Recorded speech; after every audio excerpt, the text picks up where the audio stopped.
Hey guys, Will here. So in our last video we showed you our first drive and first impressions of the Next Level Racing Traction Plus traction loss platform.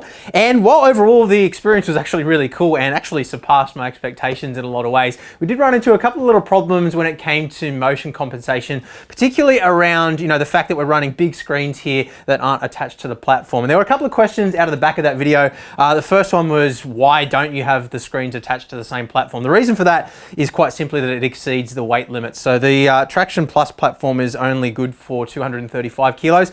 Adding these screens to that would obviously go way over that. So that's the reason why we've had to keep it separate. So what we said we'd be doing is setting out to try and find a solution to sort of come up with our own motion tracking system that would compensate what we're seeing on the screens relative to the movement of the platform. So we experimented a little bit with our homemade head tracking system. We did see that there was a little bit of promise in that. It did seem to be working. So we went out and bought ourselves a TrackIR5 the other day. And in today's video, we're basically going to be testing this system out and seeing whether we can come up with a system that does exactly what we need it to. So we've got a little bit of setup already happening here.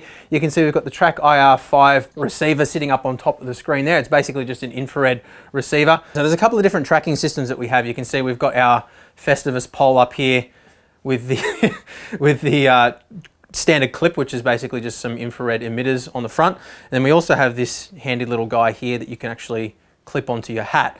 Now, what we're going to be doing is, because we want this to move relative to the platform rather than relative to me and my head movement, we're not going to actually be using this. But you can see, just for the purpose of demonstration, if I have that roughly where this would be, and then I move around, you can see how it moves the camera perspective. So I'm envisaging there is going to be quite a bit of fiddling around to get this working. We're not going to make you sit through all of that while we sort of try and fine tune things. We're basically just going to run you through. We'll show you a little bit about how the software works, what we've basically landed on as our final settings, and kind of, I guess, the thought process behind how we get this working. And then we'll tie it all together, go for a drive, and see how it all comes together in the end. All right, so the first thing to understand here is that we're not exactly doing what TrackIR intend you to do with this system. So there is, I'm assuming, going to be quite a bit of tweaking necessary here. So with the default settings which we've programmed into the software, this is sort of assuming that obviously the thing is tracking your head movement. So you're kind of moving around space and the camera is essentially following your body movements. What we're trying to do here is follow the movement of the cockpit independently of my movement, so that what you're seeing on the camera, which is what the view that you're looking at right now, I guess the perspective of my body moving in the real world on the platform is in proportion with the movements that you see on the screen. So just to have a quick look at the TrackIR software here. We've got tracking targets for Track Clip and Track Clip Pro, which is what we have up on our Festivus pole behind us there. We've got motion control settings here. These are all just the default settings at the moment. What I wanted to do is take you for a drive with the default settings, and then we'll do our adjustments and everything from there. So we've got a speed and smoothness adjustment. We've got separate profiles that we can set up for all of our different titles as well. And there are a lot of profiles in there for different games. It goes to show that they've obviously, this is a tried and tested product that has a lot of hours of use. So under the little profile menu here, there are a couple of pre-cooked profiles that we can select from. We've got selections here so we can allow yaw, pitch, roll, X, Y, and Z axes. So yaw is essentially in relation to what we're doing here. Yaw is the platform rotating like that on an axis or a pivot in the middle. Then pitch is obviously up and down. So we do have pitch and roll as well with this motion platform with a seat. But again, because what you're seeing on camera needs to be relative to the movement of the motion platform and not relative to the movement of the traction platform and not relative to my body movement, we're not going to be using pitch and roll for this, I would assume, but we'll leave them enabled for now. So pitch is back and forth like that, tilting. Roll is the same thing, but from side to side. Then our X-axis is our sideways movement, so moving along from this way to this way. Now, interestingly, with the Traction Plus platform, we do run into scenarios where that happens. So say the back end comes loose, so we're turning to the left, the back end slips out, so the back of the platform kind of goes that way, and then you've got the front of the platform staying put, and then say you jam on the throttle and you start to get some understeer, then the front of the platform slides across as well. So there are sometimes scenarios where the entire platform ends up offset from center. So we do need to have a little bit of X tracking in place to compensate for that. Otherwise, we end up sitting over here. And again, we'll overlay some footage of the previous drive video where you could see that for yourselves. Then we have our Y movement, which is our surge movement or movement from front to back. We don't have any of that built into this system, so we're not going to be using that either, I would assume. And then our Z movement, which is our heave or up and down movement. So again, we don't have any of that in this system. So what I anticipate is we'll end up basically just running with yaw and our X-axis and some sort of adjustment there. Now down here, we have our adjustments for sensitivity. This will all make a lot more sense once we made our final adjustments. So you can see here, it's sort of a ramping effect. So when it's at center, it's less defined. And then as you move out to the outsides, it kind of accelerates away. And then we've got a mirror setting here, which is allowing us to mirror the adjustment on both sides. So if we adjust here, it does the same thing on the opposing side. But again, we'll go into this in a whole bunch more detail when we do a proper review of TrackIR in, I guess, in the situation where you guys would most likely be using it without all this motion stuff going on. I think that's pretty much all we need to cover, at least for a first look here. So let's jump in the car now with the default settings and see what happens. I know that this is going to be pretty chaotic, but I want to show you as a baseline. It's good to sort of get an understanding of what exactly is happening and how the tracking is working, so we can make some fine-tuning adjustments from there. So let's jump in now. I can see straight away just from the movement in the chair that the Y-axis, or the movement forward and back or surge, is going to be completely, unnecessary. So we'll definitely end up switching that off. Obviously, it looks kind of cool for me as the driver, but for you guys on camera, it's going to look absolutely ridiculous. So we know that, but let's head out. Whoa, just as I accelerate, you can see straight away. It does kind of give me a sense of being thrown back in the seat, but yeah, it's not going to be realistic at all for you guys. So let's get this out. Whoa. Yeah, okay, so that is way too exaggerated. I'm going to throw up if I spend too much time driving like this, but I mean, what we're really looking for here is, first of all, that there's no lag in the system, because that was the biggest problem that we had with the homemade head tracking system. That was the reason why we kind of thought there's promise in this if we can get rid of the lag, and there doesn't seem to be any lag. So that's good at least. I mean, obviously it's way too exaggerated at the moment. It looks absolutely ridiculous, but it is moving the way I was hoping it would, just too much. And looking beyond the craziness of what we're experiencing right now in my concentration as I try not to throw up, hopefully it's not making you guys want to spew as well. I might come to a stop here before everybody clicks off the video. So I've got Tom, the engineer, in the car. Oh, there he is. Hello. This is going to look so ridiculous. It's a bit surreal, isn't it? Yeah. Hey, right, let's go for a drive. Yeah. Right. I'll just sit here.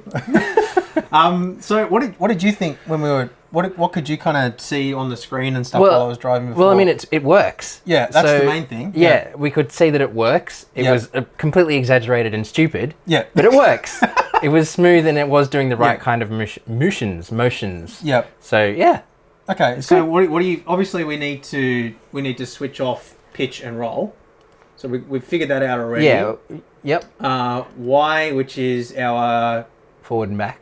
Forward and back, our surge, yeah, and then Z, which is our heave, up and down. Yep. I think I'm getting all this right. I don't know. Yeah, I think that's right too. Yeah. Yep. And then, so we're basically going to be working with yaw and the X-axis, and so the that's X-axis, left which and right. is left and right movement. Yeah, so, I mean, we might find that we need to have some of those other ones in there as well in a bit, just to, because this is kind of pivoting around. Yeah. Maybe it will need some of that, but we'll turn them off for now so we don't get confused. This is kind of where it's going to come into the difference between having the camera sitting on a tripod versus having the camera actually fixed to the platform as well, because at the moment with the seat moving back and forth, it will look weird on the camera. I think if I'm kind of, if the cabin is moving up and down and I'm moving up and down, that will look okay. But then if the wheel's not moving, that's going to look really weird. Because we've got 3 different things that are moving all independently of each other. And we've got to try and get them all synchronized. All right, plenty to experiment with. Yeah. All right. So I guess what I need to do then is drive and try to get you in a position where you're not going to get squashed. I'll try not to get decapitated by this, and I'll look at us. We've got a screen over there so I can see what it looks like on camera. So you're looking at what they're looking at on that camera? Yes. On the screen that's over there? Yes.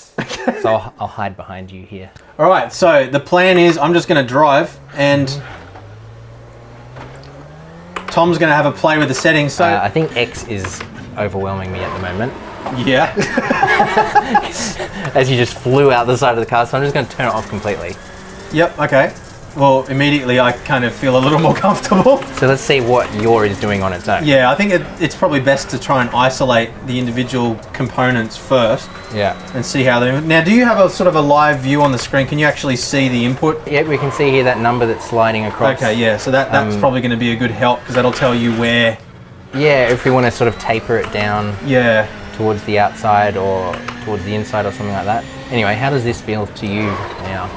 It kind of feels like it's going the wrong way. Like when I slid to the left there, my perspective kind of went with the way the car was moving rather than, you know, rotating around. Okay.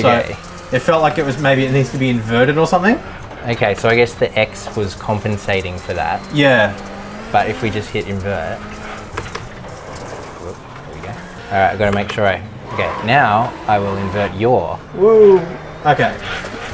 There we go. It's got to look so weird on the camera with you just sort of sitting in the passenger seat. That looks better. Yeah, okay.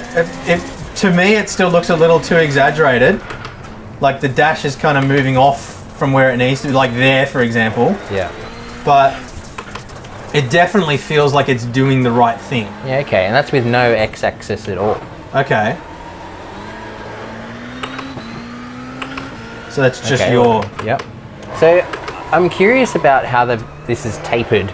So it's got less movement at the start. I guess that's kind of like a dead zone. Yeah, or like a non-linear response kind of thing, yeah. Yeah, so at first, and it seems to me at first it does seem a bit lagged. Yeah, and then later on it's too much. Okay, so why don't we just flatten that out? Yeah, okay. So I'll zoom out a bit, make sure I'm getting all of them.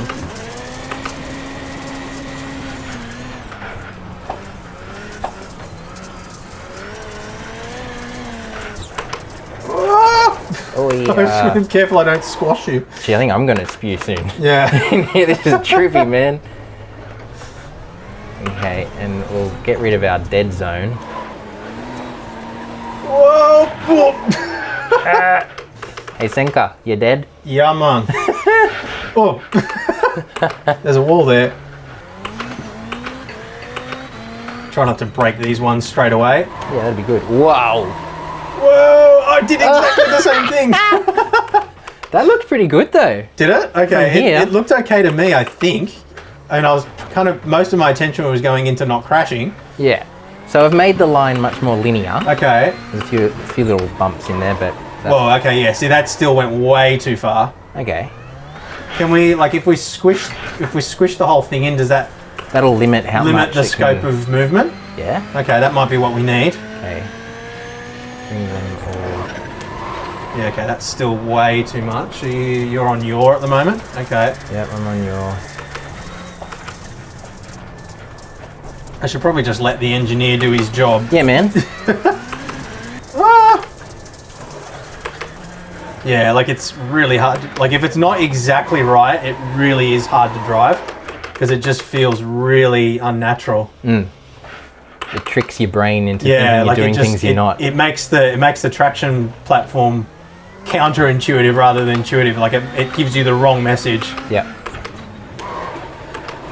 And that's kind of why I think it's, you know, ultimately, I mean, it is just a single scenario kind of usage where we've got big screens that aren't attached to the platform. I think if the screens were attached to the platform, this wouldn't be a problem. VR, I don't anticipate this is going to be a problem either. We'll obviously test that out in another video, but I feel like there must be a way that they can implement motion compensation into the platform software so that it's going off the measurements that, you know, the distance between the screens and everything relative to the motion of the platform instead of using a third-party tracking system like this. And I think if they can do that, that's going to work. I mean, I feel like we can get this right, but... Yeah, we're already looking at the screen. It is matching your movement pretty well. Okay. Pretty well. It's still going a bit too far, actually. Have we still got Z off at the moment? Or? X is still off, the left and right. Sorry, movement. yeah, X. That's right. So let me just bring this down a bit more again. Yeah, okay, that's pretty good. And it's looking pretty good on the screen for what the people are seeing? It's looking quite good. Okay. Yeah. Except for the ugly mug in the background. Except for the engineers sitting on the floor. Let me get out of the way for a bit. Okay.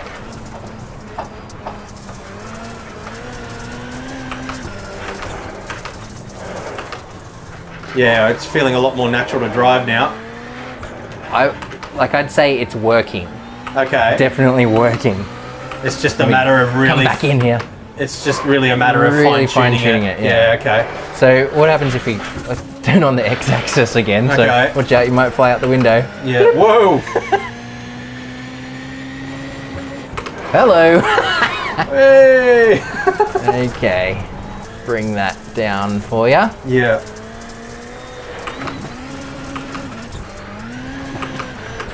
Well, I guess from here, really, it's just a matter of we'll fine-tune it, and then Yeah. once we've... Oh, God, even just looking at you then when I was trying to talk to you and moving away from you, it's like, oh, God. Cool. All right, well... Yeah, we'll fit around with it. Yeah, we'll fit around with it, and then we'll come back once we think we've kind of got it all figured out. Yeah, man. And then maybe the next video after this, we might do an actual race video and Oh, yeah. see how it all comes. But we'll come back before we end this Nice. video and show you what it kind of all looks like once it's all set up. But so far, I think we're getting there. We're onto something. Yeah. Yes. So we spent probably almost 2 hours fiddling around and just kind of trying different approaches, trying to get our head around exactly what was going on. And we actually ended up landing pretty close to where we kind of... Pretty much where we were. Pretty much before. where we were in terms of the other adjustment. We ended up... well, Tom, you explain what you've done. So the biggest change really is just this guy up here, Smooth. Yeah. Which was just kind of ironing out all the little bumps, but we Yep. kind of wanted a few of those bumps, and it just bringing that down made it seem like the camera was keeping up with the cockpit better. Okay, yeah. If So it wasn't sort of lagging behind. Yeah, exactly. Yeah. So if I moved that right down to 0 or 1, it was just moving. It was just all the time. jerking everywhere. So Yeah. it was almost like a sensitivity kind Yeah. of thing. So about Yeah. 3 was a sweet spot Okay, there. and we can see if I move like that, there's a little bit Yeah, of movement it there, moves. but it's smooth. Whereas if you wind that back down to 0 again, It's going to go nuts. it just kind of jerks. Yeah, or okay. if we crank it up, it probably won't It move doesn't at all. do anything. Yeah, okay. So that makes sense. So 3 was a nice spot for that. Yep. Speed we played with, and 1 was nice. And Yep. that's the default setting. We just haven't changed that, so Yep, that seems okay. to be fine. Yeah. But yeah, no, we've just pretty much found a sweet spot for the strength of the yaw here. Yeah. And that's all we've got going. We've got yaw inverted. We've turned everything else off, and that's Yep. looking pretty darn good on screen, I think. So Yeah, all right, well, let's go for a quick drive. Yep. Show them where we've landed. I'm gonna get out of the way. Yep.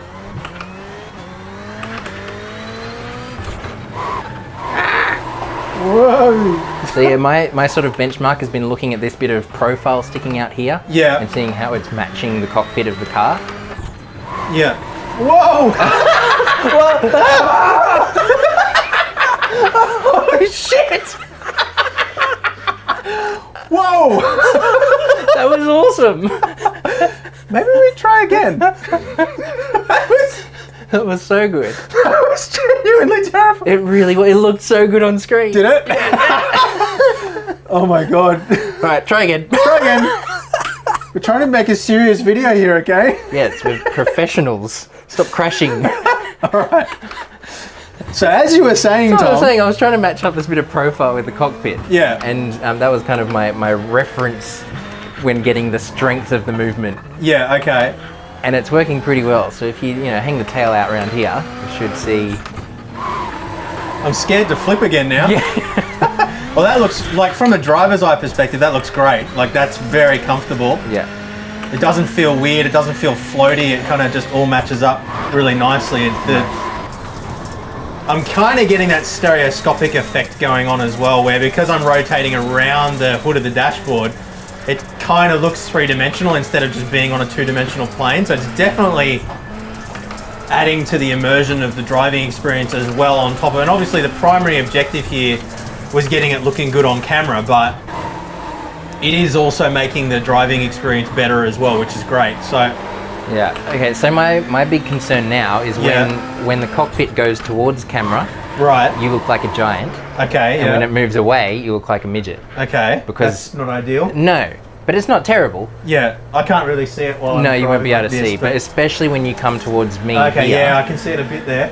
you look really small compared to the door, Yeah, in my opinion. okay, I think. yeah. So that's when we would need to mount the camera to the cockpit. Yeah, okay, well, I guess Give it a go.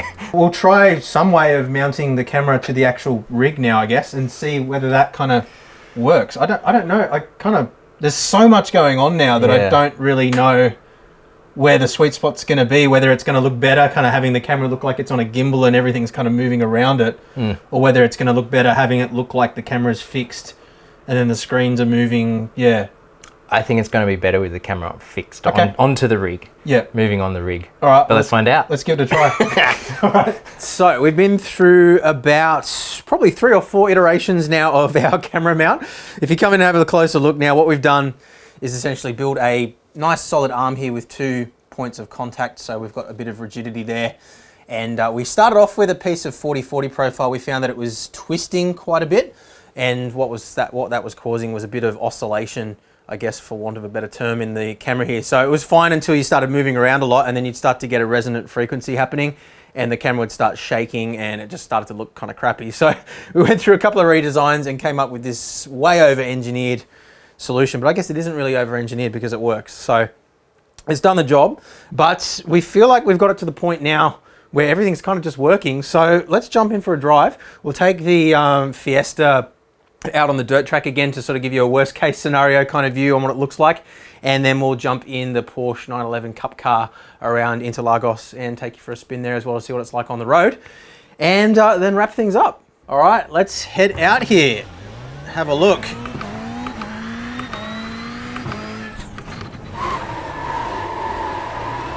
So I've gotten a little bit better at this through all the practice we've been doing and adjustments in the last, well, I've been doing this pretty much all day now as I completely screw up the jump, but the better I get at it, the more fun it becomes as well, that's for sure.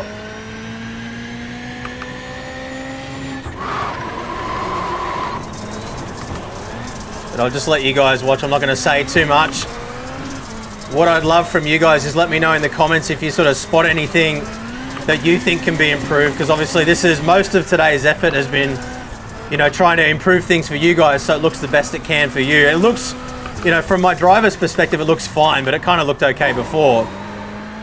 Didn't really make a huge difference. The only thing it's really added for me is just, it kind of all clicks and just works a little bit smoother than before. It kind of doesn't have that distorted perspective that was only quite small, admittedly, before as well, but it's also added a little bit more of a depth perception to the image too, because as we move around, and this is something that a lot of people will say about head tracking in general, whoa, as you move around inside the cabin, you kind of do get that that stereoscopic 3D effect a little bit, simply just because of the you know, as the camera perspective moves, you know, you start to see the edges of the dash and it wraps around a little bit as well. So it definitely has added some extra immersion, but not a huge amount from the driver perspective. But mostly, as I said, it's about what you guys are seeing. All right, one more lap.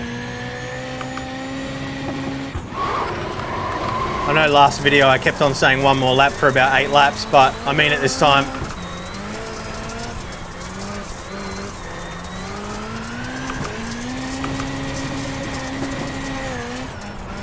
So if everything's working the way it should, really all you should be seeing in terms of your perspective, you shouldn't actually be seeing any movement side to side really at all.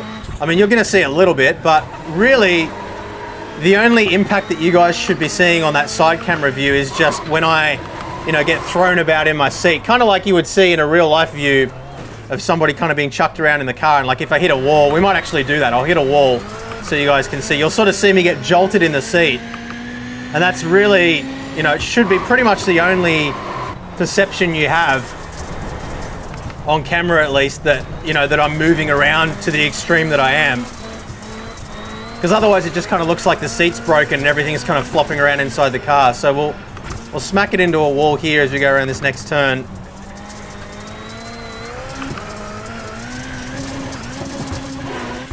Oh. So hopefully that looked all right on camera and you kind of got the idea. I kind of, you know, I got thrown to the side like I would in a real car, but you shouldn't have seen things twisting and moving perspective too much. So hopefully that looks all right to you guys. Let me know in the comments what you think. And yeah, let's jump into the Porsche 911 Cup car now and see what that looks like. All right, so this is the first drive we've had on a road track since we made all the changes, but I kind of assume if it works on dirt where everything's kind of crazy, then there's no reason it should be a problem on road at all. So we'll head out here. Now, incidentally, this is the car and track combination Interlagos for the first race of the 2020 season of the Porsche Esports Super Cup for the All-Stars racing. So we did that late this year, I should say, depending on when this video comes out. We're hoping this video should come out in 2020 still. But yeah, we had a lot of fun doing that All-Stars race last time. So we've signed up again for the next season. So it's going to be 10 rounds this time. So I'll definitely be posting up some more information about that, but should be a lot of fun. So, whoa, cold tires, around we go. At least that gives us a good test of how everything's looking. It looked absolutely fine to me. I still kind of got that depth perception that was lacking before. I'm in rallycross mode now. My turn-in is all messed up. All right, let's do this.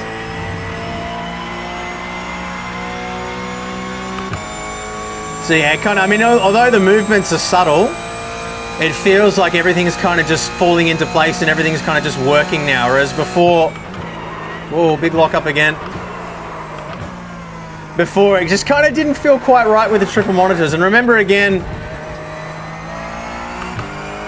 all the things that we kind of highlighted as potential issues with the motion platform and the Traction Plus system combined were pretty unique to our setup. With the triple big screens, it kind of is a worst case scenario. None of the motion compensation that's built in for VR works or anything like that. And obviously, as I said earlier in the video, we'll definitely check out the motion compensation in VR. But yeah, this kind of just feels like it's all working. I'm not really feeling myself moving around a whole lot inside the seat, but I can tell that it is doing it because I can see the perspective moving a little bit, and it really is just sort of giving me that sensation. And again, it comes back to what we were saying before about less being more, I think. And again, like, you know, what it's all about is just getting those cues and kind of feeling what you need to feel. And just there, like, you know, the back end of the car got a little bit loose, but I could feel that it wasn't really braking enough to need to get out of the throttle.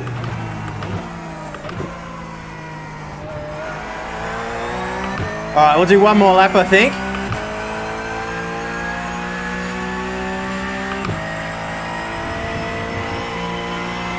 Back in a little loose there.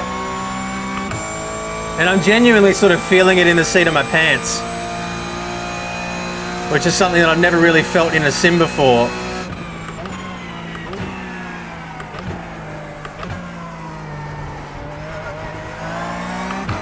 Change of direction.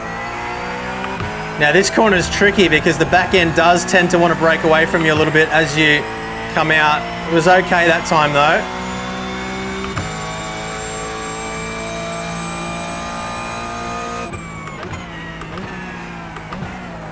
Oh, a little late. I'm gonna spin. Let's loop it around again. Come on. I'm so used to rallycross now. This car's so difficult to drive too. Better get good at this before January 9th, otherwise I'm in trouble. I did a little bit of practice here last night, and I was about 2 seconds off the VRS lap time pace. So there's definitely some pace there yet.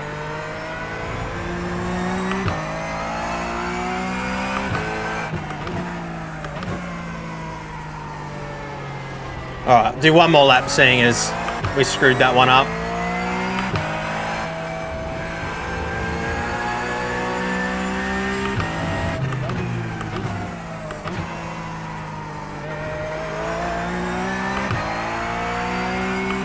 All right, go for a good one.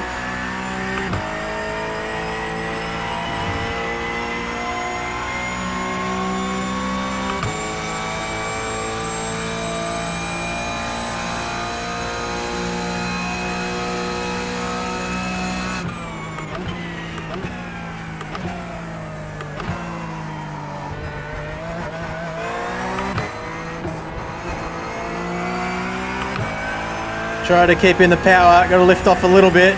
There we go, we're good now.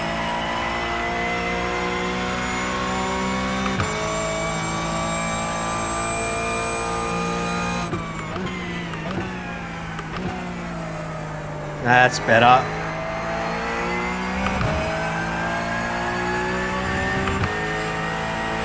Tyres might have still been a little bit cold, but I think it was mostly just down to my crappy driving.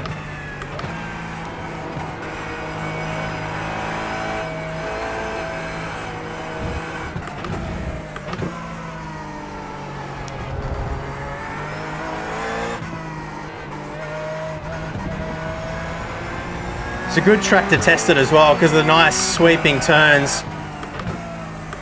You really have to rely on the car's balance to kind of hook you around the turn more so than a lot of other circuits. And you do have the undulation as well, which throws you off balance, a bit of off camber in a few turns. Oh, a little too hot. We're doing okay up to that point. All right, we'll bring it into the pits.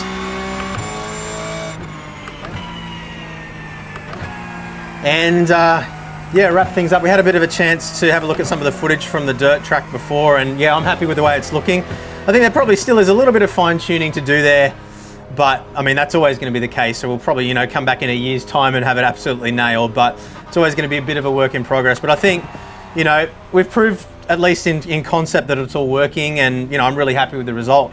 And yeah, I think the big takeaway from this is that I really hope that Next Level Racing can kind of look at what we've sort of managed to do with the tracking here, and either sort of include some sort of a third-party hardware in the package with the Traction Plus platform for people that have a triple screen setup like this that isn't attached to the rig.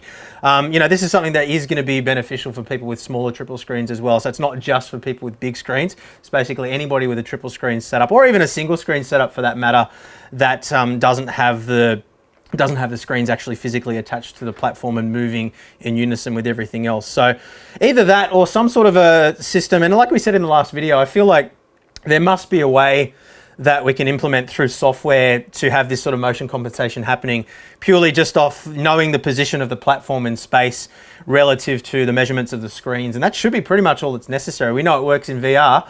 So, you know, theoretically it should work with triple screens as well. But at least we've got a solution here that's working well for us now for content creation. So really looking forward to putting together more videos. We're going to try to do a bunch of racing content over the next few days. We want to try and take a few days off though over New Year's as well, spend some time with the family, give Tom a bit of a break as well, and get him spending some time with the family too. So thank you guys very much for watching. Let us know again in the comments if there is anything that you think we can improve, any suggestions, anything that you think we might have missed with this at all, because it is always a learning process. We didn't know what we were doing going into this. It's all just sort of been learning on the fly and sort of, you know, making mistakes and adjusting, and yeah, this is where we've landed. So thank you guys very much for watching. Make sure you're subbed if you're not already. Hit the thumbs up if you've enjoyed the video, and we'll see you again soon.